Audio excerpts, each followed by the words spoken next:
The defense was absolutely on display for the Duke basketball team on Saturday in their win over Wofford. Wow, that was dominant.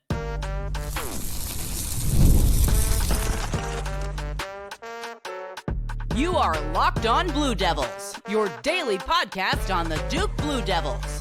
Part of the Locked On Podcast Network, your team every day. Hello, everybody, and welcome into another episode of the Locked On Blue Devils podcast. My name is JJ Jackson. So excited to have you here with us on Monday, November 18th, 2024. Locked On Blue Devils is your one-stop shop where we discuss everything going on in the life of Duke athletics. We focus a whole lot on Duke men's basketball, especially after their big-time victory over Wofford this past weekend. The defense was oh so dominant, and we got to dial into it. An 86-35 victory for the Blue Devils. If you haven't done so already, Locked On Blue Devils is available for free wherever you get your podcasts. Be sure to check us out and leave us a 5-star rating and written review. Also, make sure that you subscribe to our YouTube channel to watch the show each and every day. Like these videos, share them with your friends. Just really do appreciate all the support in the growing Locked On Blue Devils community. Follow us on X at LO_Blue Devils, and I'm there as well at _JJ_Jackson_. As we take a look at Duke basketball's victory over the Wofford Terriers on Saturday, just oh so impressed with the Duke defensive performance. 86-35, again, the final score in this one. It's the fewest points that Duke has ever allowed in the shot clock era. That goes all the way back to the late 60s when they put a shot clock in place, and this is the fewest points Duke has ever given up. They gave up just 14 in the first half. It was 51-14, the lead at the break, and this was essentially a wire-to-wire victory for the Blue Devils. Actually, Wofford had the lead for all of about 2 minutes or so in this basketball game very early, but once Duke gained control of the lead, they did not look back. Really impressed with some of the numbers that we saw defensively for the Blue Devils, limiting Wofford to just 15% shooting from three-point range. The Terriers went 5 of 33 from the outside. 58% of their shot attempts were from three-point range. So they were making it an effort to take these shots. And you watch it back, a lot of the shots that Wofford was getting feels as though they're open, clean looks.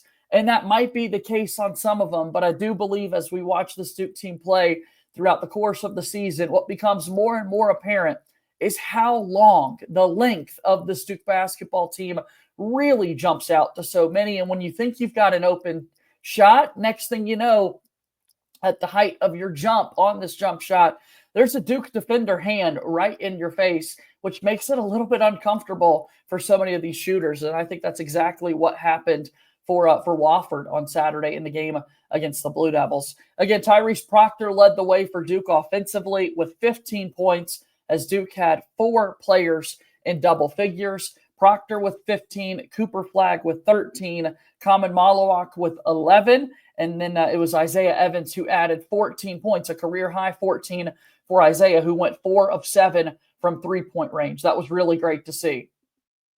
After making just 4 three-pointers against Kentucky in the last game that Duke played, they responded by 4Xing that. They made 16 in this game against Wofford, as Duke went 16 of 38 from three-point range, good for 42%.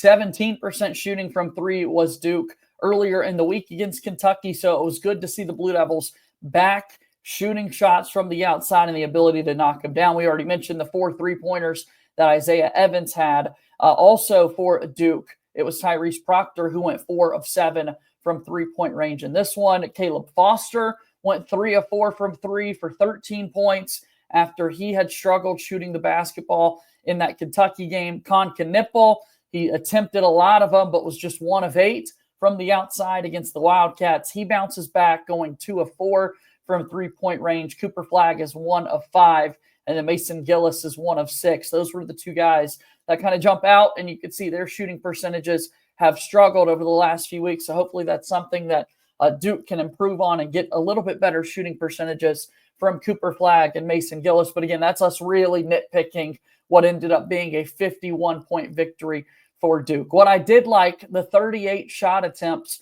from three-point range for Duke of 62 total. That means for the Blue Devils, That's it. Over half of their shot attempts were from the outside in this one. It was a big-time shooting performance from the Duke basketball team. 61% of their shots were three-point attempts. And also sharing the basketball was so key for Duke in this one, as they made 30 shots from the floor. 24 of them were assisted. And it was Cooper Flagg who led the way, sharing the basketball for the Duke basketball team. What can't this guy do? I mean, awesome stuff from Flagg. 6 assists. You had 4 from Con Knippel.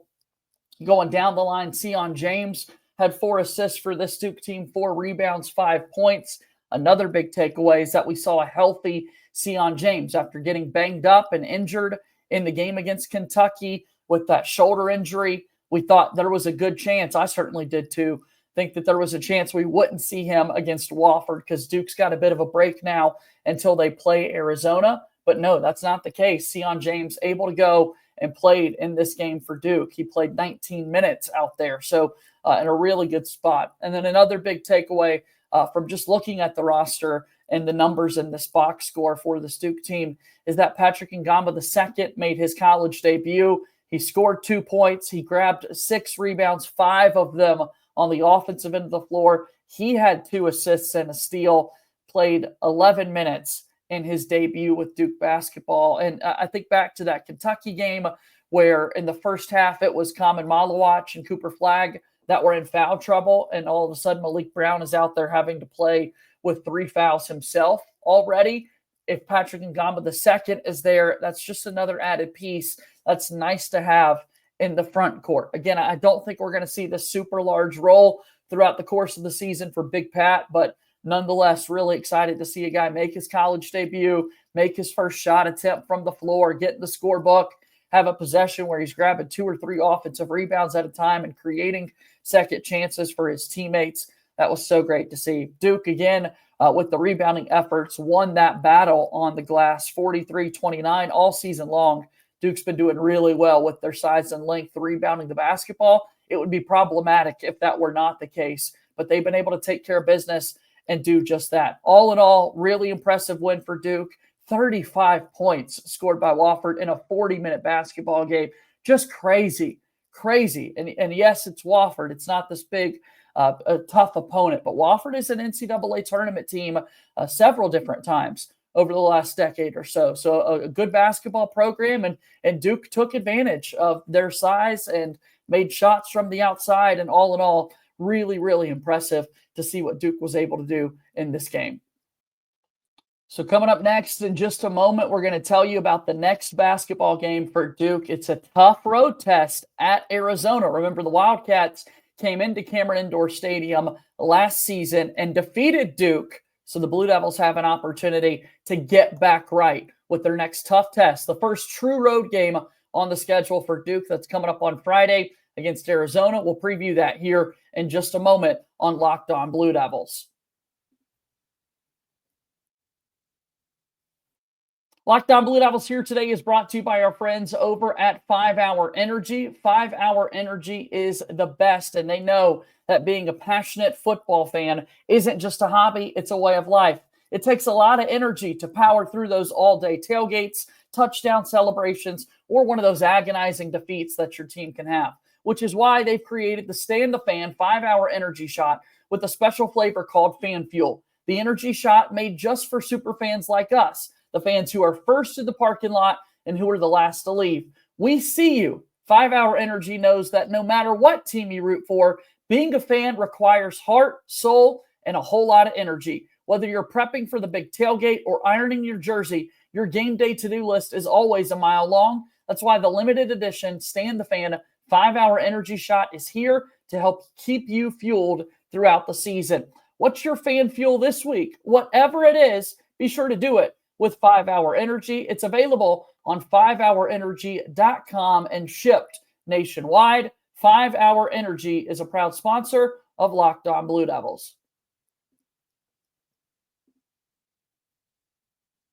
Back on the program here, I'm JJ Jackson. We're breaking down the Duke win over Wofford and getting you set for the next game this Friday as the Blue Devils travel out west to take on the Arizona Wildcats, a team who defeated them inside Cameron Indoor a year ago. this home and home is really exciting. It's a sign of things to come for John Shire's led Duke basketball program, where he wants to put his team in tough environments, let the fans at Cameron Indoor get to see schools that they're not accustomed to seeing so frequently in the ACC each and every year. So a team like Arizona coming across the coast to play Duke. It's a really exciting matchup and an opportunity for Duke to pick up a really big win early this season. Again, always exciting to see these big non-conference matchups, and we'll see one of them again on Friday night at the McHale Center. Arizona, the home team.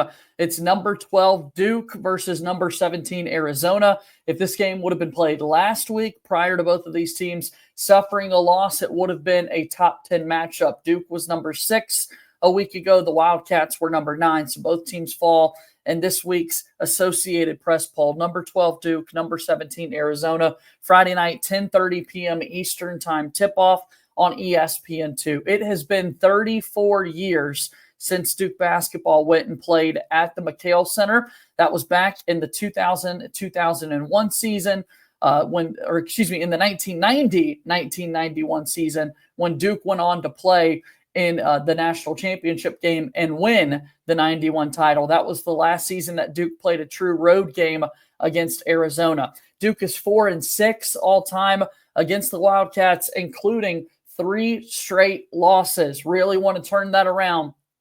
Last year, of course, we played this game inside Cameron Indoor when Arizona won 78-73.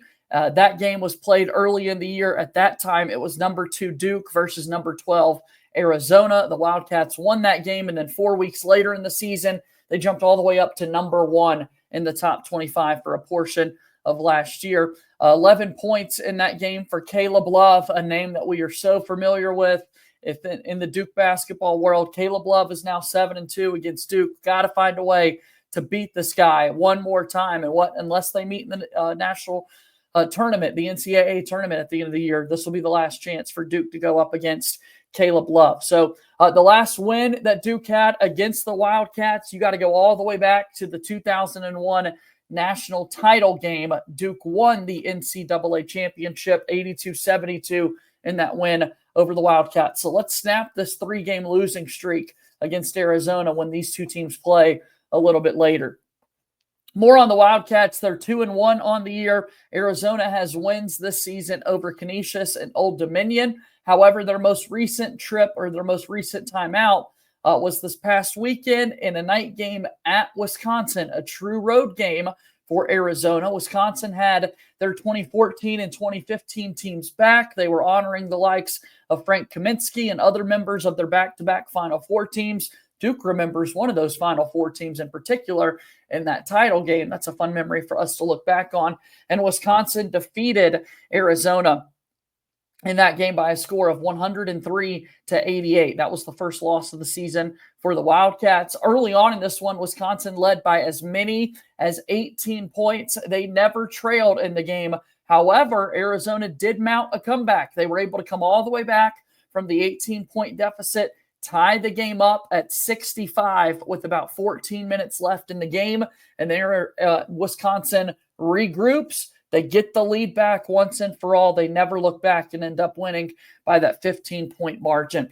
Wisconsin did a remarkable job getting the basketball to John Tonje, a sixth-year player for them who had transferred over from Colorado State and Missouri, his previous spots. And Tonje had 41 points, too shy of the Wisconsin record that Frank Kaminsky holds for points in a game with 43. He had 41 points against Arizona, 21 of them coming from the free throw line. He went 21 of 22 from the free throw line. And people just looking at this game from the outside, what you notice in Arizona's last game was 63 combined fouls between the Badgers and the Wildcats, 87 combined free throws. That's the most free throw attempts in a game since the start of the 2023-2024 season. So just a really tough basketball game to watch because there was a lot of free throws, a lot of fouls. And so hopefully in this game coming up on Friday, we don't really see that. We see the refs swallow their whistle and we get to see these guys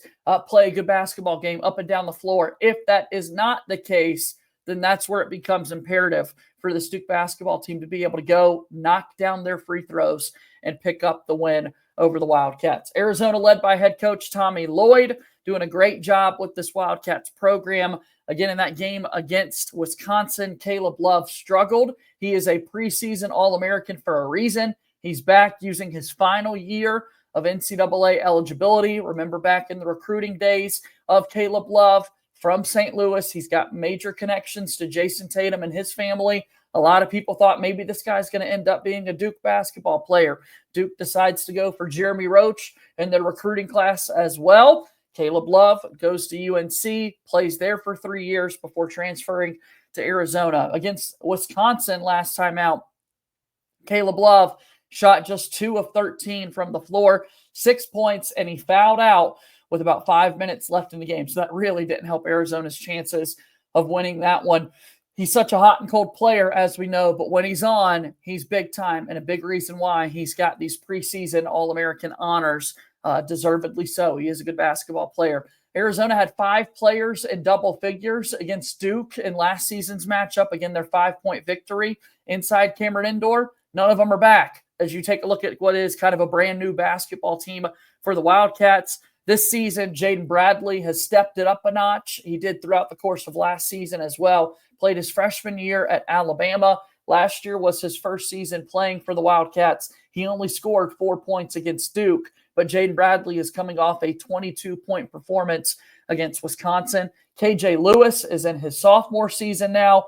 He was Pac-12 freshman team honorable mention a year ago. He had 15 points against the Badgers. KJ Lewis is the guy who dunked as time expired inside Cameron Indoor last season. Arizona was winning by 3 at the time, did not need to dunk, could have just dribbled it out. And of course, as the buzzer sounds, that's the still image that so many people have of that night in Cameron is KJ Lewis dunking the basketball. And then Trey Townsend's a big factor for Arizona this season. He's a fifth-year player, 6'6", transfers over from Oakland, where he was the Horizon League Player of the Year a season ago. He had 17 points last time out against Wisconsin, and he's going to be a big-time factor against Duke this week. Excited to continue to talk about this game as we progress through the week. We'll have a lot of great guests on the program breaking down the Wildcats and what Duke can expect in this one. Again, a really tough environment coming up on Friday, as it'll be number 12 Duke at number 17 Arizona. Again, 10:30 p.m. Eastern tip-off on ESPN2. Arizona has a 6-4 advantage in the series between these two teams, and hopefully Duke is able to stop this 3-game losing streak against the Wildcats. Coming up next, we'll take a look around Duke athletics, including the football team getting back in action after their bye week. Duke's off to a great start this season, 7-3. Again, a chance to have 10 wins in a year for just the second time ever. We'll talk about women's basketball and a variety of other topics after we take one more quick break here on today's episode of Locked On Blue Devils. Locked On Blue Devils here today is brought to you by our friends over at FanDuel. FanDuel is America's #1 sports book, and we want you to get ready to tackle the NFL action with FanDuel. Right now, new customers can bet $5 and get $150 in bonus bets if you win. The FanDuel Sportsbook app gives you everything that you need to place live bets on the NFL all in one place. We've got a good one coming up tonight on Monday Night Football, a battle of the state of Texas with the Houston Texans taking on the Dallas Cowboys. So tonight, when you get a hunch in the middle of the game, you can check out the latest stats, view live play-by-play, and so much more on the same page where you place your bets. Just visit FanDuel.com to join today. You'll get started with $150 in bonus bets if you win your first $5 bet. That's FanDuel.com. Never waste a hunch and make every moment more with FanDuel, an official sportsbook partner of the NFL and a proud sponsor of Locked On Blue Devils. Our show is also brought to you by Game Time. Game Time Picks is the absolute best place to find your tickets. It makes getting tickets to see your favorite teams play so much easier. Game Time Picks will filter out the fluffs to show you only incredible deals on great seats, so you don't have to waste time searching through thousands of different tickets. The curation makes it so much easier to save more on sports, comedy, theater events, and so much more. If you toggle the all-in pricing feature, you're able to see the total upfront, so you got no surprise fees at checkout. You know exactly what you're going to be paying for. You can get a panoramic view from your seat in the app before you buy. And with the lowest price guarantee, Game Time will credit you 110% of the difference if you find any tickets cheaper. You're not going to. Make sure you use Game Time. Take the guesswork out of buying tickets with Game Time Picks. Download the Game Time app, create an account, and use code LOCKEDONCollege for $20 off your first purchase. Terms apply. Again, create that account. Redeem code LOCKEDONCollege, LOCKEDONCOLLEGE for $20 off. Download Game Time today. What time is it? It's Game Time, a proud sponsor of Locked On Blue Devils.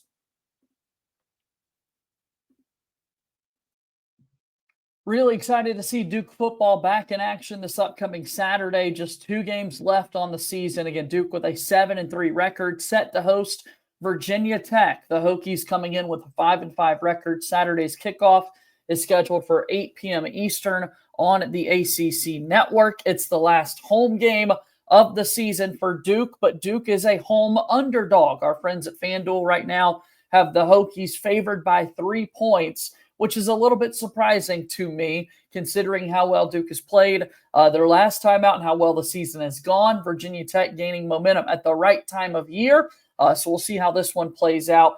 Today at his press conference, Manny Diaz highlighted, of course, the Senior Day festivities set to take place for the Blue Devils and how players like Eli Pankel, Jordan Moore, and Jalen Stinson are beloved Blue Devils who only ever played college football for Duke. And they're a big part as to how Duke's turnaround inside Wallace Wade Stadium has been so great. Duke has won 15 of their last 18 home games, and those guys in particular are part of a big reason why. Also worth noting today, Manny Diaz said that Jaquez Moore could return for one of these final 2 games. That's big to get him back in the backfield. However, it will just be one of them as Duke wants to use the red shirt. They've got the medical red shirt in place. And again, the new NCAA rule allows for players to play in up to 4 games and retain this year of eligibility. So it's been a tough go of it for Jaquez Moore in the injury department this season.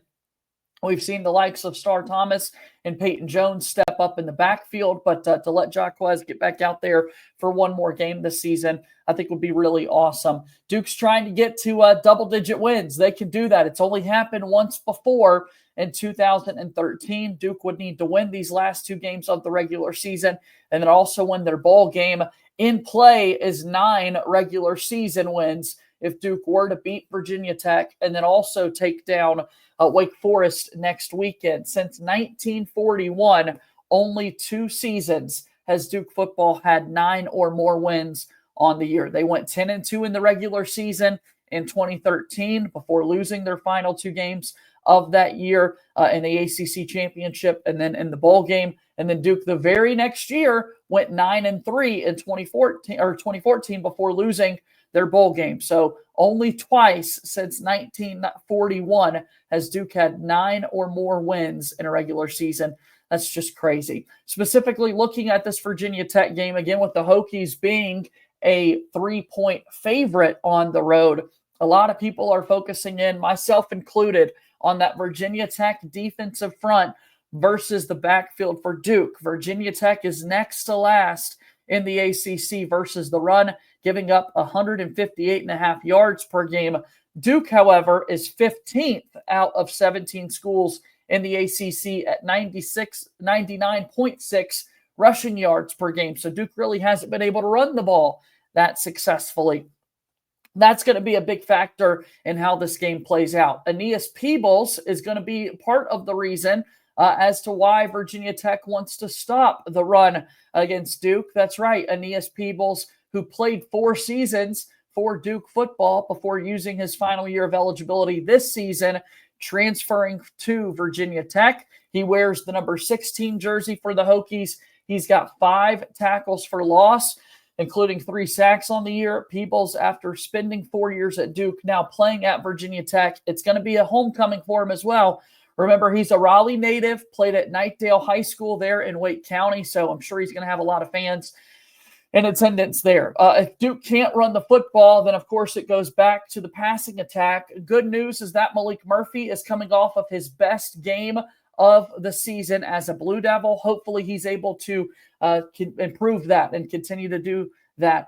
Virginia Tech has a top 5 passing defense, so that might be a little bit difficult. Right now, looking at some bowl projections for Duke football, seeing a whole lot of the Duke's Mayo Bowl in Charlotte, the Sun Bowl in Texas, the Gator Bowl down in Florida, a couple of different looks for Duke. It's good to see them back in a bowl game this upcoming season. Hopefully they're able to pick up a couple of more wins and improve their bowl game destination. So Duke and Virginia Tech on the gridiron. Duke 7-3, Virginia Tech 5-5. That's coming up on Saturday at 8 p.m. Eastern from inside Wallace Wade Stadium.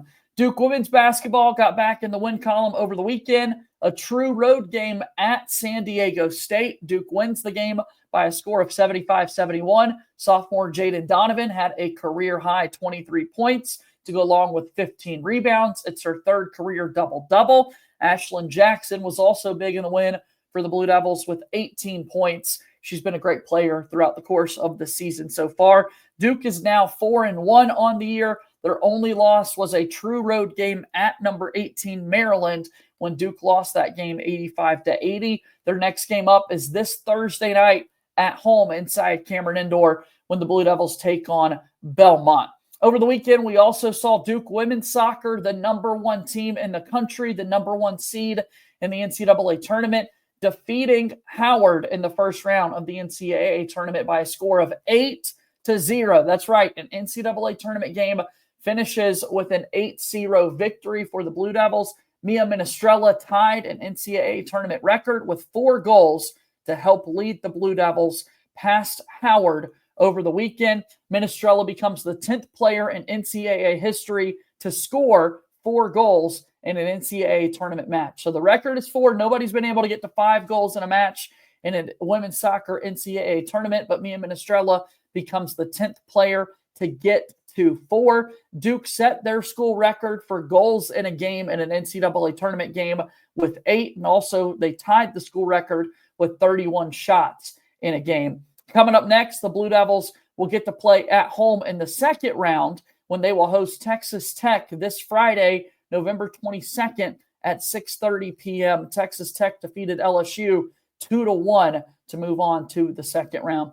Also this weekend, we learned that Duke men's soccer earned the number 10 seed in the 2024 NCAA tournament.